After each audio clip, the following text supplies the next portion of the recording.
क्या आपने कभी सोचा है कि आखिर एक साधारण से दिखने वाले संत के पास इतनी शक्ति कैसे हो सकती है कि दुनिया के सबसे बड़े लोग भी उनके आगे सिर झुकाएं? आज हम बात करने वाले हैं एक ऐसे रहस्यमयी संत की, जिनके बारे में कहा जाता है कि वो इंसान नहीं, बल्कि एक दिव्य शक्ति थे, जिनके चमत्कारों की गूंज भारत ही नहीं, बल्कि विदेशों तक सुनाई देती है। जी हां दोस्तों, हम बात कर रहे हैं नियम करौली बाबा की और उनके प्रसिद्ध धाम, कैंची धाम की। कहा जाता है कि यहां आने वाला हर इंसान खाली हाथ नहीं लौटता। लेकिन सवाल यह है कि आखिर ऐसा क्या है इस जगह में, और कौन थे ये बाबा जिनके दर्शन के लिए बड़े बड़े लोग विदेशों से भारत तक चले आते थे। कुछ लोग उन्हें भगवान हनुमान का अवतार मानते हैं, तो कुछ उन्हें एक महान संत कहते हैं। लेकिन उनकी असली सच्चाई क्या है, आज हम इसी रहस्य से पर्दा उठाने वाले हैं। कहानी शुरू होती है एक छोटे से गांव से, जहां एक साधारण परिवार में एक बालक का जन्म होता है। इस बालक का नाम रखा गया लक्ष्मण दास। बचपन से ही उनका मन पढ़ाई या खेल कूद में नहीं लगता था, बल्कि उनका झुकाव हमेशा भक्ति और ध्यान की ओर रहता था। कम उम्र में ही उनकी शादी कर दी गई, लेकिन उनका मन कभी भी गृहस्थ जीवन में नहीं लगा। एक दिन उन्होंने सब कुछ छोड़ दिया और निकल पड़े एक ऐसे रास्ते पर जहां सिर्फ भक्ति थी, तपस्या थी और एक अलग ही दुनिया थी। कहा जाता है कि उन्होंने कई सालों तक जंगलों और गुफाओं में तपस्या की, और इसी तपस्या के बाद उन्हें कुछ ऐसी शक्तियां प्राप्त हुईं जिनके बारे में सुनकर आज भी लोग हैरान रह जाते हैं। अब बात करते हैं उस घटना की जिसने लक्ष्मण दास को नियम करौली बाबा बना दिया। एक बार वो ट्रेन में सफर कर रहे थे, लेकिन उनके पास टिकट नहीं था। टीटी ने उन्हें जबरदस्ती ट्रेन से उतार दिया, लेकिन जैसे ही बाबा नीचे उतरे, ट्रेन ने चलने से मना कर दिया। ड्राइवर ने पूरी कोशिश की, इंजन चेक हुआ, सब कुछ सही था, लेकिन ट्रेन आगे बढ़ ही नहीं रही थी।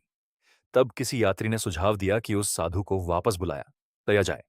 जब बाबा को वापस बुलाया गया और ट्रेन में बैठाया गया, तभी अचानक ट्रेन चल पड़ी। इस घटना के बाद लोग उन्हें एक साधारण इंसान नहीं मानते थे, और जिस जगह यह घटना हुई, वहीं से उन्हें नियम करौली बाबा के नाम से जाना जाने लगा। कहा जाता है कि बाबा के पास ऐसी शक्ति थी कि वो बिना कुछ बोले ही इंसान के मन की बात जान लेते थे। कई लोग दावा करते हैं कि उन्होंने बाबा को एक ही समय में दो अलग अलग जगहों पर देखा है। कुछ लोग कहते हैं कि बाबा ने दूर बैठे लोगों की मदद की, और कई बार तो ऐसी घटनाएं हुईं जिन्हें विज्ञान भी समझा नहीं पाया। अब बात करते हैं कैंची धाम की। उत्तराखंड की पहाड़ियों के बीच बसा ये स्थान आज एक प्रसिद्ध तीर्थ बन चुका है। इस जगह का नाम कैंची इसीलिए पड़ा क्योंकि यहां दो पहाड़ एक दूसरे को काटते हुए दिखाई देते हैं, बिल्कुल कैंची की तरह। यहीं पर बाबा ने एक आश्रम की स्थापना की, जो आज लाखों लोगों की आस्था का केंद्र है। हर साल यहां हजारों नहीं, बल्कि लाखों लोग आते हैं, सिर्फ एक उम्मीद लेकर कि उन्हें यहां कुछ अलग महसूस होगा। और कई लोग कहते भी हैं कि यहां आने के बाद उनकी जिंदगी बदल गई। एक दिलचस्प बात यह भी है कि दुनिया के बड़े बड़े लोग भी इस जगह से जुड़े हुए हैं। कहा जाता है कि एप्पल के संस्थापक स्टीव जॉब्स भारत आए थे और इस जगह से गहराई से प्रभावित हुए थे। इसी तरह मार्क जुकरबर्ग भी यहां आए, और कुछ समय बिताने के बाद उन्होंने अपने जीवन का एक बड़ा फैसला बदल दिया। हालांकि ये कहानियां कितनी सच हैं, ये कहना मुश्किल है, लेकिन इनकी लोकप्रियता अपने आप में बहुत कुछ बताती है। बाबा की सबसे खास बात यह थी कि उन्होंने कभी खुद को भगवान नहीं कहा। जब भी कोई उनके पैर छूने जाता, वो मना कर देते और कहते, अगर श्रद्धा दिखानी है तो भगवान को दिखाओ, मैं तो सिर्फ एक सेवक हूं। उनकी यही सादगी लोगों के दिलों में बस गई।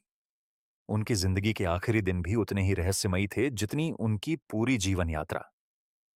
कहा जाता है कि उन्होंने अपने अंतिम समय का अंदाजा पहले ही लगा लिया था, और अंत में उन्होंने शांत मन से इस दुनिया को अलविदा कह दिया।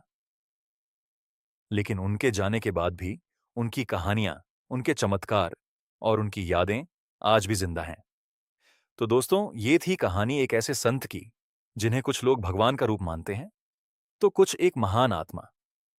सच्चाई क्या है, ये शायद कोई नहीं जानता, लेकिन एक बात जरूर है, कैंची धाम आज भी लाखों लोगों के लिए सिर्फ एक जगह नहीं, बल्कि एक अनुभव है। अगर आपको ये कहानी पसंद आई हो, तो कमेंट में जय बजरंगबली जरूर लिखें और ऐसे ही रहस्यमयी और ज्ञानवर्धक वीडियो के लिए चैनल को जरूर सब्सक्राइब करें।